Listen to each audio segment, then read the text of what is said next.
Let us pray. दुआ करेंगे।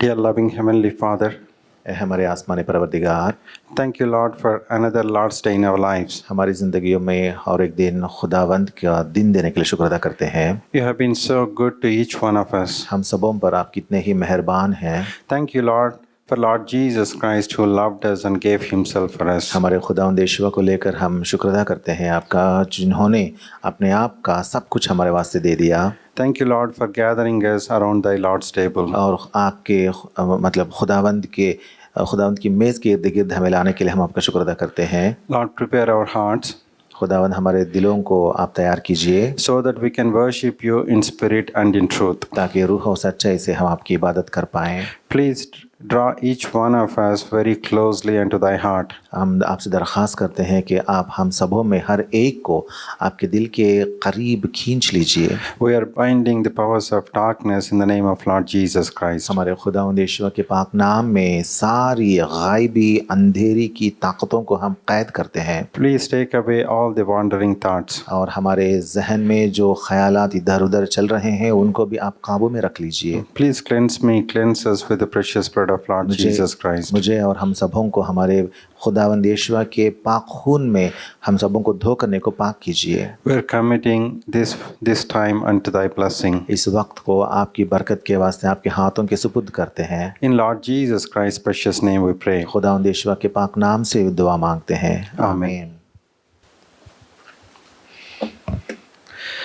Before we enter into worship, आज शाम को खुदावंद की इबादत करने से पहले let us read few portions from the Bible. Bible में से चंद बातें हम आज पढ़ेंगे। The first portion that we are going to read is from John's Gospel, 10th chapter. पहला हिस्सा जो हम आज शाम को पढ़ने वाले हैं वो यूहन्ना की खुशखबरी बाब नंबर 10 में से है। John's Gospel, 10th chapter, 14th verse. यूहन्ना की खुशखबरी बाब नंबर 10 और आयत number 14। All of us together. सब मिलकर पढ़ेंगे। अच्छा चरवाहा मैं हूँ, जिस तरह and बाप know मुझे my sheep, जानता है and I और am मैं known बाप of को mine. जानता हूँ। One more time. और एक बार, अच्छा And the good चरवाहा मैं shepherd, हूँ, and जिस know तरह my बाप sheep, मुझे and जानता I am है known और of मैं बाप mine. को जानता हूँ। Second portion is from Isaiah 40th chapter. दूसरा हिस्सा हम एशिया की किताब बाब नंबर 40 में से पढ़ेंगे। Isaiah 40th chapter, 10 and 11th verses. Asia की किताब बाब नंबर 40 और आयत नंबर 10 और 11। देखो, यहोवा खुदा बड़ी कुदरत के साथ आएगा और उसका बाजू उसके लिए सल्तनत करेगा। देखो, उसका सिला उसके हाथ है और उसका अज्र उसके सामने। वो चौपान की मानिंद अपना गल्ला चराएगा। वो बर्रों को अपने बाजुओं में जमा करेगा और अपनी बगल में लेकर चलेगा और उनको जो दूध पिलाती हैं आहिस्ता आहिस्ता ले जाएगा। Third portion is from Psalm 80th chapter. और एक हिस्सा पढ़ेंगे मज़ामिर की किताब बाब नंबर 80। Psalm 80. मज़ामिर की किताब बाब नंबर 80, The first verse. आयत नंबर 1। ऐ इस्राएल के चौपान, तू जो गल्ले की मानिंद योसेफ को ले चलता है, कान लगा। तू जो करीबियों पर बैठा है, जलवागर हो। In the first portion that we have read from John's Gospel, पहला हिस्सा जिसे हमने यूहन्ना की खुशखबरी में से पढ़ा है, Lord Jesus Christ revealed himself as a good shepherd. यहाँ पे खुदावंद यीशु अपने आप को एक अच्छा चरवाहे के तौर पर जाहिर कर लेते हैं। In the other two Old Testament portions that we have read from Isaiah and Psalm, we see God Jehovah as the great shepherd. बाकी दो हिस्सों को जिनको हमने मज़ामिर की किताब से और एशिया की किताब में से पढ़ा है, वहाँ पे खुदा यहोवा ने अपने आप को चौपान की तरह बयान किया है। This wonderful shepherd deals gently with his flock. ये चौपान जो मेहरबान है वो अपने गल्ले के साथ बहुत आहिस्ता आहिस्ता उनके साथ बर्ताव करेगा। If you look at the verse Isaiah 40 11th verse carefully, अगर आप बहुत एहतियात से एशिया की किताब बाब नंबर 40 का आयत नंबर 11 पढ़ेंगे, in the 11th verse we see, he shall feed his flock like a shepherd, he shall gather the lambs with his arm and carry them in his bosom, and shall gently lead those that are with young. वो चौपान की मानिंद अपना गल्ला चराएगा, वो बर्रों को अपने बाजुओं में जमा करेगा और अपनी बगल में लेकर चलेगा और उनको जो दूध पिलाती हैं आहिस्ता आहिस्ता ले जाएगा। This talks about the caring shepherd. यहाँ पे हम पर हमें हिफाजत से रखने वाले चौपान के बारे में लिखा गया है। I want you to focus on four small fragments in this particular verse. यहाँ पे इस आयत में 4 छोटे छोटी बातों पर अपना तवज्जो मैं देना चाहता हूँ। The first one is feed. Feed. 11th verse. He shall feed. पहली बात है चराएगा। The second fragment is one that we want to focus is he shall gather. दूसरा हिस्सा जो है वो है बाजुओं में जमा करेगा। And the third one is carry them. और तीसरी बात है लेकर चलेगा। And then the fourth portion is shall gently lead those that are with young. और चौथा हिस्सा है जो दूध पिलाती हैं उन्हें आहिस्ता आहिस्ता ले जाएगा। This is how the wonderful shepherd takes care of his flock. ये इस तरीके से ये अच्छा चरवाहा जो है वो अपने गल्ले को वो चराता है। We understand that this flock represents the chosen nation of Israel. हम यह समझ सकते हैं कि ये गल्ला जो है ये गल्ला इस्राएल के लोग हैं जो खुदा के बरगुज़ीदे लोग हैं। History of Israel began when God chose Abraham. He called out of his kith and kin. इस्राएल का ये तारीख जो है हिस्ट्री जो है वो अब्राहम से शुरू होता है जब खुदा ने अब्राहम को अपने लोगों के दरमियान से अपने वास्ते बुलाया है।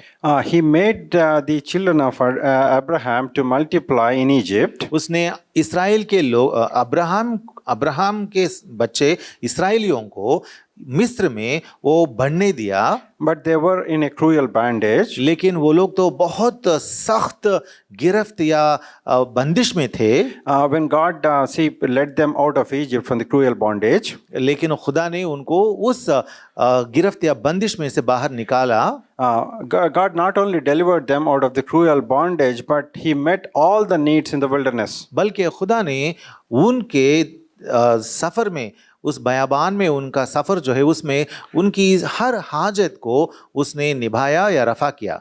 If we carefully pay our attention to understand the works of the Lord, अगर हम बहुत एहतियात से खुदा के कामों पर हम अगर देखेंगे children of Israel, they were multiplied in Egypt. हम देखते हैं कि मिस्र के मुल्क में इस्राएल के बच्चे जो थे इस्राएली लोग जो थे वो बढ़ गए थे। They were delivered out of the cruel bondage. इतना ही नहीं बल्कि उस सख्त बंदिश में से या गुलामी से उनको छुड़ाया गया। They were gathered as a nation, as the children of Israel. उसके बाद इस्राएली कौम बनकर वो लोग बाहर निकले। And once they are gathered, they were led out of Egypt. और एक बार उस तरीके से कौम बनने के बाद उनको मिस्र से बाहर खारिज किया दिया गया। Not only they were delivered out of the cruel bondage, but each one of their needs were met in the wilderness. तो हम यहाँ ये देखते हैं कि उस गुलामी में से सख्त गुलामी में से उनको बाहर निकाला गया। इतना ही नहीं बल्कि उनमें से हर एक की हाजत बियाबान में रफ़ा की गई। They were fed with manna, the heavenly food. खुदा ने उनको आसमानी खुराक जो मन्ना है वो दिया था। They were carried by the mighty hand of the Lord. इतना ही नहीं बल्कि खुदा ने अपने ताकतवर बाजुओं के साथ उनको बयाबान में चलाया। When they were in the wilderness, they were gently led by the shepherd. और जिस तरीके से वो बियाबान में सफ़र करते थे तो खुदा एक चौपान की तरह आहिस्ता आहिस्ता उनको चराते चलाया। Before God made a covenant with the children of Israel and established that covenant, खुदा ने इस्राएलियों के साथ इस्राएल के बच्चों के साथ एक अहद करने से पहले God expected the children of Israel to understand their God. खुदा ने ये चाहा कि इस्राएल के बच्चे जो हैं वो सब के सब अपने खुदा को पहचाने और जाने। God wanted the children of Israel to know their God. खुदा ने चाहा कि इसराइल के इसराइल के बच्चे जो हैं वो अपने खुदा को जाने पहचाने। No doubt they have seen the acts of the Lord. यकीनन उन्होंने खुदा के अमाल को, फेलों को देखा। No doubt they have seen the Red Sea being divided. यकीनन उन्होंने उस बहरे कुल्ज़ुम को देखा जो दो हिस्सों में बट गया था। They have seen the glory of the Lord and the power of the Lord. उन्होंने यहोवा खुदा की ताकत और उसका जोर उन्होंने देखा था। God Jehovah, he manifested himself and his power in the sight of Israel. और इस तरीके से इसराइलियों की नजरों निगाह में उनके सामने ही यहोवा खुदा ने अपनी ताकत दिखाई थी। Once they were delivered from Pharaoh, और एक बार जब फरो के सामने से, उसकी ताकत से इसराइल के बच्चे निकल गए, in order to understand the heart of God, और उसके बाद खुदा के दिल में जो बातें हैं उनको समझने के वास्ते let us see one verse from Exodus 19th chapter. हम देखेंगे खुरूज की किताब बाब number 19 19 and 19th chapter, 3rd verse. खुरूज की किताब 19 की 3। And Moses went up unto God, and the Lord called unto him out of the mountain, saying, Thus shalt thou say to the house of Jacob, and tell the children of Israel. और मोशे उस पर चढ़कर खुदा के पास गया, और यहोवा ने उसे पहाड़ पर से पुकार कर कहा, तू याकूब के खानदान से यूं कह और इसराइल के बच्चों को ये सुना दे। In one of the translations it is written, God is telling Moses to intimately talk to the children of Israel. एक तर्जुमा में ऐसा भी लिखा हुआ है कि खुदा यहाँ मोशे से ये कह रहा है कि तू याकूब के खानदान से उनके करीब जाकर ये कहना। In Telugu it is written as muchatinchumu. या तेलुगु में तो गुफ्तगू करो करके लिखा हुआ है। Very intimately talk to the children of Israel. मतलब उनके करीब जाकर गुफ्तगू करना, बातचीत करो जैसा। What we understand from this, इसमें से हम क्या समझ लेते हैं? God is trying to open up his heart, खुदा अपना दिल खोलने के लिए तैयार है, and he wanted the children of Israel to know what is in his heart. और उसके बाद खुदा ये भी चाहता है कि इसराइल के लोग पहचाने कि उनके खुदा की दिल के अंदर दिल की बात क्या है। In the 4th verse he continues, और 4th आयत में कहता है, Ye have seen what I did unto the Egyptians, and how I bare you on eagle's wings and brought you unto myself. तुमने देखा कि मैंने मिस्रियों से क्या क्या किया और तुमको गोया उकाब के परों पर बैठा कर अपने पास ले आया। This is how God led them.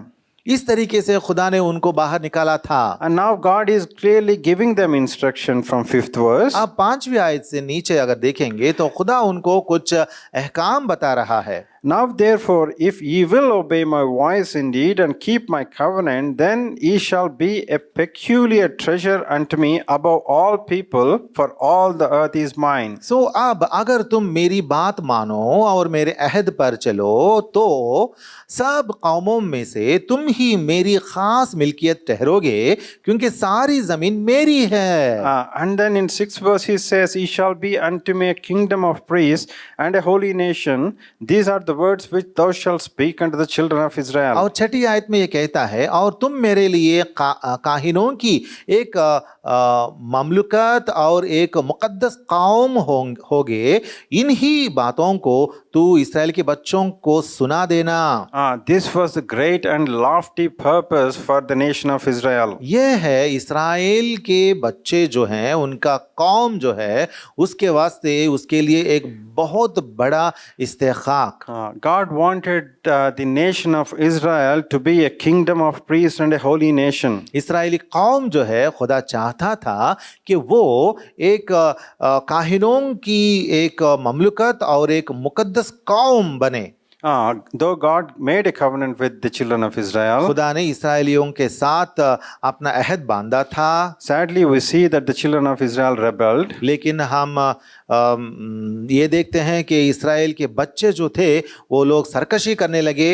and they could not continue in the covenant. और खुदा के उस अहद में वो लोग ऐसा ही कंटिन्यू नहीं कर पाए। Praise God, though the Israel failed, लेकिन खुदा का शुक्र है कि अगरचे इस्राएली कौम ने खुदा से दूर हो गए, God in his eternal plan brought Lord Jesus Christ from the genealogy of Abraham and David. फिर भी खुदा ने अब्राहम और दावीद के नसबनामा में से खुदावंद यीशुआ को पैदा किया था। We see a similar verse that we have read from Exodus, even in 1 Peter 2nd chapter. और जिस आयत को हमने खुरूज की किताब में पढ़ी है, इसको हम पहले पत्रस में भी हम देखते हैं। 1 Peter 2nd chapter first Peter पहला पत्रस बाब नंबर 2 and 9th verse. और आयत नंबर 9। लेकिन तुम एक बरगुजीदा नस्ल, शाही काहिनों का फिरका, मुकद्दस कौम और ऐसी उम्मत हो जो खुदा की खास मिल्कियत है, ताकि उसकी खूबियां जाहिर करो जिसने तुम्हें तारीकी से अपनी अजीब रोशनी में बुलाया है।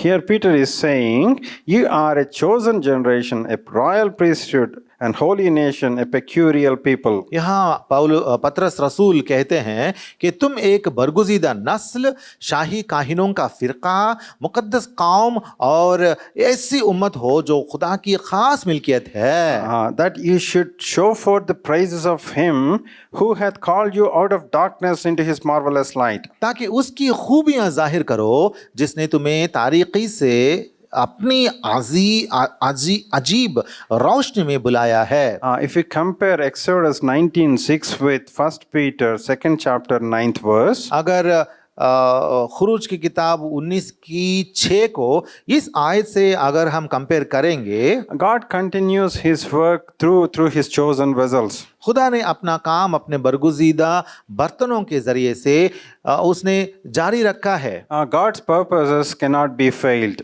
खुदा के ख्याल जो होते हैं, तसव्वुर जो होता है, वो बातिल नहीं होता। Counsels of the Lord they stand forever. खुदा के मशवरे जो होते हैं वो हमेशा के लिए कायम होते हैं। And the thoughts of his heart to all generations. उसके दिल के ख्याल जो होते हैं वो पुश्त दर पुश्त वो कायम हो रहते हैं। He is not only a God of Abraham, Isaac and Jacob. वो सिर्फ अब्राहम, इसहाक और याकूब का ही खुदा नहीं, Because of Lord Jesus Christ he became our God. बल्कि खुदावंद यीशुआ के जरिए से वो हमारा भी खुदा हो गया है। In fact, he became our heavenly Father. असल में वो हमारे आसमानी बाप बन गया है। We can call any time, any place, we can call him Abba, Father, my heavenly Father. कभी भी हम खुदा को ए आसमानी बाप, अब्बा, आसमानी बाप करके कभी भी हम उसे पुकार सकते हैं, बुला सकते हैं। Whatever situation you and I may be going through, you can always call my heavenly Father. मैं या आप किसी भी हालत से क्यों ना गुजरते रहें, हमेशा हम उसे आसमानी बाप करके पुकार सकते हैं। He is just a prayer away. वो सिर्फ एक दुआ की दूरी में है। His presence stays very close with us as long as we are true to him. जब तक हम उसके लिए हम मुंतज़िर रहते हैं, तब तक उसकी मौजूदगी हमारे करीब रहती है। And we see, let us read a few verses from Psalm 33. देखिए, हम मज़ामिर की किताब बाब नंबर 33 में से कुछ बातें देखेंगे। Psalm 33, 23 मज़ामिर की किताब 23वां बाब 11th verse. आयत number 11। The counsel of the Lord standeth forever, the thoughts of his heart to all generations. यहोवा की मसलहत अब तक कायम रहेगी और उसके दिल के ख्याल नस्ल दर नस्ल। Blessed is the nation whose God is the Lord, and the people whom he hath chosen for his own inheritance. मुबारक है वो कौम जिसका खुदा यहोवा है और वो उम्मत जिसको उसने अपनी ही मीरास के लिए बरगुजीदा किया। When we confessed our sins जब हम हमारे गुनाहों का इकरार करेंगे and received Lord Jesus Christ as our personal और Savior, हमारे खुदावंद यीशुआ को हमारे निजी दहिंदा करके हम मान लेंगे, we became God's inheritance, God's own people, God's family. तब हम खुदा के घराना बन जाते हैं, खुदा के खास घराना बन जाते हैं। And this blessed people, they are part of His own inheritance. और ये मुबारक कौम, मुबारक लोग, ये मुबारक घराना जो है उसकी मिल्कियत में शुमार हो जाता है। And it is written, blessed is the nation whose God is the Lord. और यहाँ ऐसा भी लिखा हुआ है कि मुबारक है वो कौम जिसका खुदा यहोवा है। Now that we are blessed in the Lord, now that we are blessed in Lord Jesus Christ, अब तो हम हमारे खुदावंद यीशुआ के बदौलत हम मुबारक बन चुके हैं, we received all the heavenly blessings. और यीशुआ के जरिए से तमाम आसमानी बरकतें हमारी हो चुकी हैं। If you look at see our history, our forefathers, अगर हमारे परदादों की तारीखी अगर हम देखेंगे, people who are outside the nation of Israel, मतलब जो लोग इस्राएल के कौम के बाहर हैं, God never made a covenant with us. उनके साथ यानी हमारे बाप दादों के साथ खुदा ने कोई भी एक भी अहद नहीं किया था। God never gave us any promises. खुदा ने हमें जो गैर कौमी हैं हमें कोई भी वादा या वायदे नहीं दिया था। We have been cast out. हम तो खारिज लोग थे, We were living in darkness. हम तो तारीकी में जीते थे। Lord Jesus Christ came into this world to seek and save each one of us. लेकिन खुदा का बेटा यीशुआ ने इस दुनिया में हमें ढूंढ कर हमें नजात देने के वास्ते इस दुनिया में आया। This is how God was gathering all the people into His fold. इस तरीके से खुदा ने अपने सारे लोगों को अपने गले में जमा करने लगा। Initially He came unto His own, that means He came unto the children of Abraham. शुरू में खुदावंद यीशुआ ने अपने ही लोगों के पास, कौम के पास, मतलब अब्राहम की नस्ल जो है उनके पास आया था। Then we see in John's Gospel 10th chapter 16th verse. उसके बाद हम देखते हैं कि यूहन्ना की खुशखबरी बाब नंबर 10 और आयत नंबर 16, 10:16. यूहन्ना की किताब 10 की 16, And other sheep I have, which are not of this fold, them also I must bring, and they shall hear my voice, and they shall be one fold and one shepherd. और मेरी और भी भेड़ें हैं जो इस भेड़खाने की नहीं, मुझे उनको भी लाना जरूर है, और वो मेरी आवाज सुनेंगी, फिर एक ही गल्ला और एक ही चरवाहा होगा। That is how the invitation into the kingdom of God has been extended to each one of us. इस तरीके से खुदा की सल्तनत में शामिल होने की दावत हम सबों को भी दिया गया है, हम मद्दू किए गए हैं। To each one of us who were outside the covenant, initial covenant, God reached out to each one of us through the through the glorious gospel. हम जो खुदा के वायदों से, खुदा के अहदों से खारिज थे, दूर थे, बाहर थे, हमको भी वो अहद, हम पर भी वो अहद लागू किया गया था, हमें भी उसमें शामिल और शुमार किया गया था। इस तरीके से खुदावंद यीशुआ के बदौलत हम इस अहद में आ पहुंचे।